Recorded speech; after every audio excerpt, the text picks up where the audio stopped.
கும்ப ராசி நபர்களுக்கு 2024 செப்டம்பர் மாதத்திற்கு உண்டான ராசி பலன்.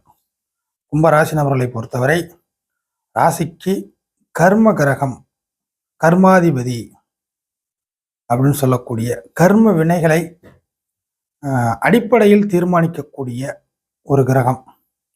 அதாவது சனிதான் காரக விஷயத்துல கர்ம கிரகம். பொதுவாக கிரகங்களில் கர்ம கிரகம் சனி. அந்த கிரகத்தை ராசியாக கொண்டது கும்பராசி. ஸோ இயற்கையிலே கர்மாவின் அடிப்படையில் நிறைய செயல்படக்கூடிய நபர்கள் கும்பராசி நபர்கள். கிடைக்கிறதா அப்படிதான் வரும், கொடுப்பனையும் அப்படிதான் இருக்கும். அது மட்டும் இல்லாமல் ராசிக்கு 10ஆம் இடம் சொல்லக்கூடிய கர்ம வீடு விருச்சகம், அதனுடைய அதிபதி செவ்வாய். ஸோ அதிகமான கர்ம வினைகளுக்கு உட்படக்கூடிய, அதிகமாக கர்மாவை பற்றி நினைக்கக்கூடிய கர்மா, இது நம்ம வாங்கி வந்த வரோம், நமக்கு கொடுப்பன அவ்வளோதான், நமக்கு இந்த நேரத்தில் அதுதான் நடக்கணுங்க விதி, கர்மாவை பற்றி அதிகமாக சிந்திக்கக்கூடிய நபர்கள். ரெண்டும் அப்படி ஆயிடுச்சு இல்லைங்களா, அந்த அடிப்படையில் வந்துடும்.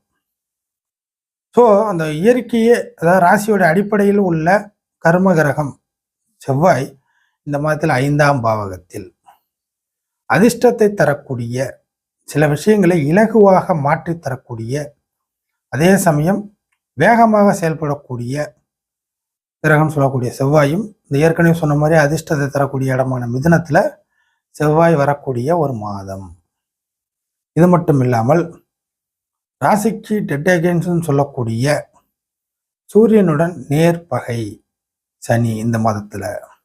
அதற்கு அடுத்த நிலைமையாக ஒரு சில விஷயங்கள்ல சாதனை, அதாவது பார்த்தீங்கன்னாக்கா சாதாரண விஷயத்தை கூட பெரிய வெற்றியாக மாற்றித்தரக்கூடிய கிரகம்னு சொல்லக்கூடிய புதன் அட்டம ஸ்தானத்தில் ஆட்சி உச்ச அப்படிங்கிற அமைப்பு கிடைக்க வருது. 9ஆம் இடத்தில் பாக்கியஸ்தானத்தில் சுக்கிரன், பாக்கியாதிபதி சுக்கிரன் பாக்கியஸ்தானத்தில் ஆட்சி. இதெல்லாம் நல்ல நிலைமை. ஸோ கும்பராசினவர்களுக்கு கொஞ்சம் நிறையா அப்படிங்க கூட வச்சுக்கலாம். கொஞ்சங்கிறத விட நிறையவே பாசிட்டிவான ஒரு மாதமாக செப்டம்பர் மாதம் செயல்பட போகிறது. கடந்து வந்த காலகட்டத்தை விட இந்த செப்டம்பர் மாதத்தில் சில நல்ல கொடுப்பனையை அனுபவிக்கக்கூடிய நபர்களாக இருப்பீர்கள். சில விஷயங்களில் நீங்களே ஏதாச்சும் உதறி தள்ளுனா மட்டும்தான் அது உங்களை விட்டு போகிற மாதிரி இருக்கும் அப்படிங்கிறதான் ஃபைனல் ரிசல்ட். என்ன மாதிரியான விஷயங்கள் நீங்களா உதறி தள்ளுனா அப்படின்னு பார்த்தீங்கன்னா, நல்லது இருக்குது, கெட்டது இருக்குது. சூரியனுடன் 7ஆம் அதிபதி சூரியனுடன் நேர் வக்கர அமைப்பில் சனி செயல்படக்கூடிய காலகட்டமாக இருக்கிறதுனால சுய ஜாதகத்தின் அடிப்படையில் நல்ல தெளிவான சிந்தனைகளை கொண்ட கும்பராசி நபர்கள் கெட்ட விஷயங்களை உதறி தள்ளுவதற்கு வாய்ப்புகள் இருக்கு. அதே சமயம் சில பலகீனமான நிலைமையில மனதளவில் திடகாத்திரம் இல்லாமல் குழப்பவாதிகளாகவும் சந்தேகப்படக்கூடிய சூழ்நிலையிலே வாழக்கூடிய நபர்கள், அதே போல் ஆக்ரோஷம் ஆவேசம் மட்டும் இருக்கக்கூடிய நபர்கள், இந்த மாதிரி நெகட்டிவ் சிந்தனைகளுக்கு அதிகமாக இடம் தரக்கூடிய நபர்கள் ஒரு சில ஆட்கள் இருப்பாங்க இல்லைங்களா, அந்த கேட்டகரியில் இருக்கக்கூடிய கும்பராசி நபர்களாக நீங்கள் இருந்தீர்களே என்றால் நல்ல விஷயங்களையும் உதறி தள்ளிடுவீங்க, கெட்ட விஷயத்தை சேர்த்துப்பீங்க. இப்படிங்கிற 2 விதமான பலன்களில் அவரவர் தகுதிக்கு ஏற்ப, அவரவர் கொடுப்பனைக்கு ஏற்ப மாட்டிப்பீங்க. ஸோ உதறி தள்ளுவதுங்க என்பது இந்த மாதத்தில் உண்டு. அதை நல்லதை உதறி தள்ளுவீங்களா, கெட்டதை உதறி தள்ளுவீங்களா அப்படிங்கிறது உங்களுடைய சுய சிந்தனை அடிப்படையில் நடக்கும். உதறி தள்ளின பிற்பாடு தான் உங்களுக்கு தெரியும், ஐயையோ நல்லதை உதறி தள்ளிட்டோம். ஒரு சில ஆளுங்க தெளிவாக சிந்தனையை கொண்ட கும்பராசி நபர்கள், பரவாயில்லையே கெட்ட விஷயத்த உதறி தள்ளிட்டோம், முன்னாடி கூட ஏதாவது தெரியாதரமாக பண்ணால் இப்போ கெட்டதை உதறி தள்ளிட்டோம் பரவாயில்ல அப்படிங்கிற மாதிரி கொஞ்சம் நல்ல மனசை தேதிக்கக்கூடிய சம்பவங்களும் உண்டு.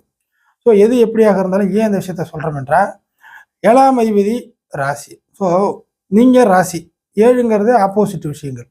ஆப்போசிட் விஷயங்கள்லாம் மனிதர்கள், இல்லை உங்களுக்கு ஒத்து வராத சில சம்பவங்கள், இதெல்லாம் குறிக்கிறது 7. ஸோ நீங்கள் கொடுக்குறீங்க, 7ல் உள்ளவங்க வாங்கிக்கிறாங்க, 7ல் உள்ளவங்க கொடுக்குறாங்க, நீங்கள் வாங்கிக்கிறீங்க. ஆக இது ஒரு இனம் புரியாத ஒரு பாண்டிங்காக இருக்கும். பேசுறது நடந்துக்கிறது எல்லாமே இப்படிங்கிற அமைப்பில் போகும். ஆக உங்களை புரிந்து நடக்கக்கூடிய நபர்கள், புரியாமல் நடக்கக்கூடிய நபர்கள் எல்லாமே 7ல் வந்துடும்.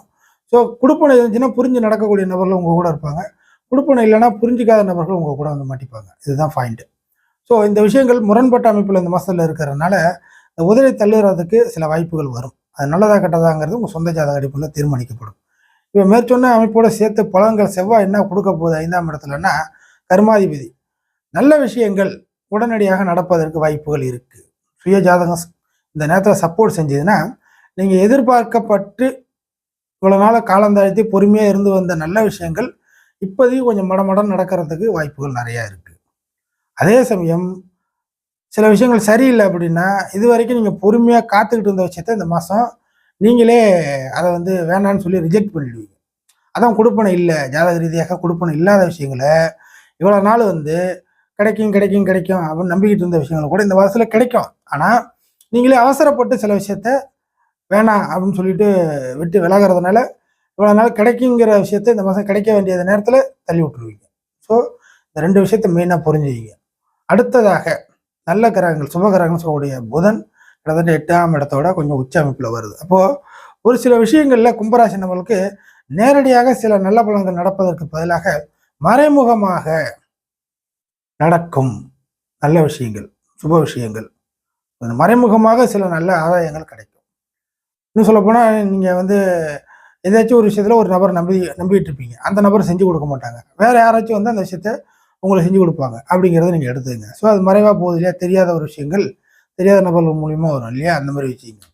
ஸோ இது தொழில் பண்ணுறாங்க, இல்லை வேலைக்கு போகிறீங்க, இல்லை சிறு குறு தொழில் பண்ணிகிட்டு இருக்கிறீங்க, எந்த மாதிரியாக இருந்தாலும் சரிதான், இல்லை வீட்டிலேயே இருக்கிறீங்க, எந்த ஒரு நிலைமையில் இருந்தாலும் கும்பராசி நபர்களை பொறுத்தவரை இந்த மாதத்தில் சில அதிர்ஷ்டகரமான சில இலகுவான சில பிரயோஜனமான அப்படி வச்சுக்கிங்க பிரயோஜனமான சில கொடுப்பனை வரவுகள் தேவைகளை பூர்த்தி செய்யக்கூடிய விஷயங்கள், இல்லை நீண்ட நாள் எதிர்பார்க்கப்பட்ட சம்பவங்கள் விஷயங்கள் பொருட்கள் பண வரவுகள் இந்த மாதிரி எதுவாக இருந்தாலும் உங்களுக்கு மறைமுகமான உதவிகள் மூலியமாகவோ இல்லை மறைமுகமான வரவுகள் மூலியமாக உங்களுக்கு அது அமையப்பெறும். இதற்கு அடுத்த ஒரு சுபகிரகமாக பாக்கியாதிபதி ப்ளஸ் 4ஆம் அதிபதி சுகாதிபதி அப்படிங்கிற விஷயங்கள்னால 9ல் வரப்போகுது. 9ஆம் இடங்கிறது மன திருப்தியை கொடுக்கக்கூடிய ஒரு இடம். கும்பராசி நபர்களுக்கு 9ஆம் இடம் துலாம் வீடு மன திருப்தி, அதாவது சர வீடு 9ஆம் அதிபதி சுக்கிரன் எல்லாம் மன திருப்தியை குறிக்கக்கூடிய ஒரு கிரகம். இந்த 9ஆம் இடத்துல சுக்கிரன் வருவது உங்களுக்கு வந்து ஒரு பெரிய விஷயத்தின் மூலியமாக உங்களுக்கு மன திருப்தி கிடைக்கும். நீங்கள் தான் அந்த விஷயத்தை நினைச்சு பயந்துருவீங்க. நீங்கள் வந்து ஒரு சின்ன லெவலில் கிடைச்சா போதும், சின்னதாக கிடைச்சா போதும், ஒரு 10,000 வேலை கிடைச்சா போதும், அதை வச்சு நம்ம பிளான் பண்ணிக்கலாம். உங்களுக்கு திடீர்னு இப்போதைக்கு ஒரு 50,000 ஒரு வேலை கொடுத்து உங்களுக்கு நிறைய வேலை வாங்குற மாதிரி வந்து மாட்டிக்கும். அதை நினச்சி நீங்கள் வருத்தப்படுவீங்க, பயப்படுவீங்க, நான் இந்த மாதிரிலாம் எதிர்பார்க்கலையே ஆசைப்படலையே அப்படின்னு. ஆனால் பணங்கிறதுலே கொஞ்சம் அதிக பணம், அது மன திருப்தி. ஆனால் ஒர்க்கு அந்த அளவுக்கு வந்துடும் இல்லையா, காரணம் ராசியாதிபதி கெட்டு போன நிலைமையில் இருக்கிறதுனால.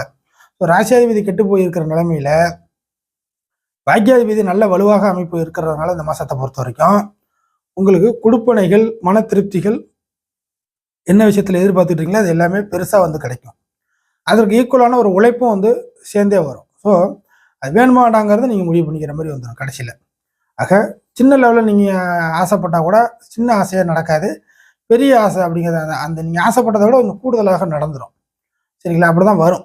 இது வந்து எந்த மாதிரியானாலும் நீங்கள் நடத்தலாம். ஒரு இடத்துல ஒரு கோயிலுக்கு போயிட்டு வந்துடலாம், ஒரு ஆன்மீக ரீதியாக நம்ம வந்து ஒரு பக்கத்தில் ஒரு கோயிலுக்கு போகணும், நீண்ட நாள் ஆசையாக இருக்குது கோயிலுக்கு போயிட்டு வந்தாலும் நினச்சிட்டு இருப்பீங்க. ஆனால் இந்த நேரம் பார்த்து ஃபேமிலியாக பார்த்து இருக்கிற ஒரு 10-15 கோயிலெலாம் சேர்ந்து சுற்றுற மாதிரி ஒரு 10 நாள் ப்ரோக்ராம் மாதிரி போட்டு நீங்கள் ஒரு நாள் போயிட்டு வரதை 10 நாளாக மாற்றிடுவாங்க. இப்போ இதில் என்ன ஆகுனாக்கா நிறையா கோயில் பார்ப்பது மன திருப்தி, அதற்கான உழைப்பு 10 நாள் அலைச்சல். இதே மாதிரி தான் எல்லா விஷயங்களும். இது வந்து உதாரணமாக வச்சுக்கலாம், எல்லா விஷயங்களும் இப்படி தான் வரும். ஸோ மன திருப்திக்கு பெருசாக வந்து உங்களுக்கு கிடைக்கும், அதே சமயம் ஈக்குவலான பெரிய உழைப்பும் வந்து செய்கிற மாதிரி வந்துடும். இது வந்து ஃபண்டமெண்டலாக வரும். அதுக்கு அடுத்தது ஏன் அந்த விஷயங்கள் இப்படி நடக்குதுன்னா சுகாதிபதி தன் வீட்டுக்கு 6ல் மறைங்கிறனால சுகத்திற்கு அதிகமாக முக்கியத்துவம் கொடுக்காமல் நீங்கள் மன திருப்தி அடைகிற மாதிரி வரும். ஸோ ரிலாக்ஸேஷன் இருக்காது, ஆனால் மன திருப்தி அடைகிற மாதிரி வரும். புரியுதுங்களா, விரலுக்கேற்ற வீக்கத்தை தாண்டி பெருசாகுங்கன்னா கூட அதற்குள்ள விஷயத்தை தான் நீங்கள் மோதிரமாக மாட்டிக்கிற மாதிரி வரும். அப்படிங்கிற ஒரு சூழ்நிலை கும்பராசி நம்மளுக்கு இந்த மாதத்தில் எட்டி பார்க்கும். ஃபைனலாக சூரியனும் சனியும் நேர் பகைப்பற்ற அமைப்பில் பார்த்துக்கிற ஒரு சூழ்நிலைகள் மாதத்தை முற்பகுதி வரைக்கும் இருக்கிறதுனால நிச்சயமாக ஒரு முக்கியமான குறிப்பிடத்தகுந்த நபர்கிட்ட இருந்து உங்களுக்கு கருத்து வேறுபாடுகள் இந்த மாதத்தில் அதிகமாகும். கும்பராசி நபர்களை பொறுத்தவரை ஒரு முக்கியமான பெரிய இடத்துலேருந்து பெரிய நபர்கிட்ட இருந்து உங்களுக்கும் அவங்களுக்கும் ஒரு வாய் தகராறு வாய்க்கா தகராறு இதில் வந்து அதிகமாகி போய் கை சண்டை எந்த லெவலில் இருந்தாலுமே சரிதான், ஒரு முக்கியமான நபர்கிட்ட இருந்து உங்களுக்கு பெரிய ஒரு மனஸ்தாபம் ஒரு 1லேருந்து 15 வரைக்கும் அந்த தேதிக்குள்ளே வர்றதுக்கு வாய்ப்பு இருக்குது. ஸோ இந்த காலகட்டத்தை கேர்ஃபுல்லாக நீங்கள் ஹேண்டில் பண்ணி கடந்து வர வேண்டும். நல்ல விஷயங்களை இந்த சண்டை வம்பு பஞ்சாயத்து மூலியமாக இழந்து விடக்கூடாது.